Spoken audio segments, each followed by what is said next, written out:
नमस्कार, मी नम्रता वागळे। रात्रीचे 8 वाजलेले आहेत। आपण पाहताय पुढारी फोकस आणि सुरुवातीलाच एक मोठी बातमी येते मवियाच्या कोटातून। महाविकास आघाडीची जागा वाटपावर ट्रायडंट हॉटेलमध्ये खलबतं सुरू झालेली आहे। आजची ही बैठक अंतिम बैठक असू शकते आणि या संदर्भात निर्णय आजच केला जाऊ शकतो। प्रकाश आंबेडकर यांना मात्र या बैठकीचं निमंत्रण नाहीये, त्यामुळे महाविकास आघाडी वंचित बाबत नेमका काय निर्णय घेते आणि हा निर्णय वंचितला मान्य होतो का हे पाहावं लागणार आहे।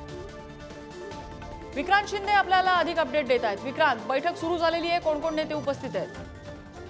खरं तर काँग्रेसच्या वतीने केसी वेणुगोपाल जे आहेत ते पोहोचलेले आहेत, सोबतच बाळासाहेब थोरात पोहोचलेले आहेत। राष्ट्रवादीच्या वतीने जयंत पाटील जे प्रदेशाध्यक्ष आहेत ते पोहोचलेले आहेत, जितेंद्र आव्हाड पोहोचलेले आहेत। तर ठाकरेंच्या शिवसेनेकडून संजय राऊत जे आहेत ते अगदी काही मिनिटांपूर्वी इथे ट्रायडंट हॉटेलमध्ये पोहोचलेले आहेत। त्या बैठकीला आता सुरुवात झालेली आहे। तुम्ही जसं म्हणालात, या बैठकीमध्ये नेमकं काय घडणार आहे, तर महाविकास आघाडीची जी जागा वाटपाची चर्चा आहे त्या चर्चेसंदर्भातली ही बैठक आहे। सगळ्यात महत्वाचा मुद्दा तो म्हणजे वंचितचा। खरं तर वंचित बहुजन आघाडीला या बैठकीमध्ये वंचित बहुजन आघाडी उपस्थित नसणार आहे, मात्र मागच्या काही बैठकांमध्ये आपण पाहायचं झालं तर वंचित बहुजन आघाडीची उपस्थिती जी आहे ती महाविकास आघाडीच्या बैठकांना होती। मात्र सातत्यानं वंचित बहुजन आघाडीचे अध्यक्ष जे आहेत प्रकाश आंबेडकर ते सांगत होते की अद्यापपर्यंत आपण महाविकास आघाडीमध्ये गेलेलो नाहीये, असं सुद्धा त्यांनी म्हटलेलं होतं। त्यामुळे या बैठकीमध्ये वंचितच्या भूमिकेबाबत किंवा जागा वाटपामध्ये वंचितला असलेल्या स्थानाबाबत नेमकी काय चर्चा होते ते पाहणं महत्वाचं असणार आहे।